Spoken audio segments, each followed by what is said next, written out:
সেখানেই তারা চায়।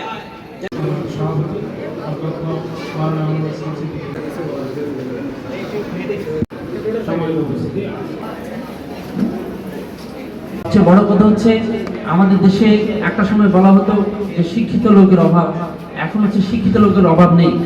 পড়াশোনা করা এবং এমন একটা প্রতিষ্ঠানে পড়াশোনা করা যে প্রতিষ্ঠান রাঙ্গামাটি সদর থেকে অনেক ভিতরে লংগদুতে, যেখানে শিক্ষক পাওয়া দুষ্কর, সরকারি শিক্ষককে পাঠানো হলে তিনি এখানে থাকতে চান না।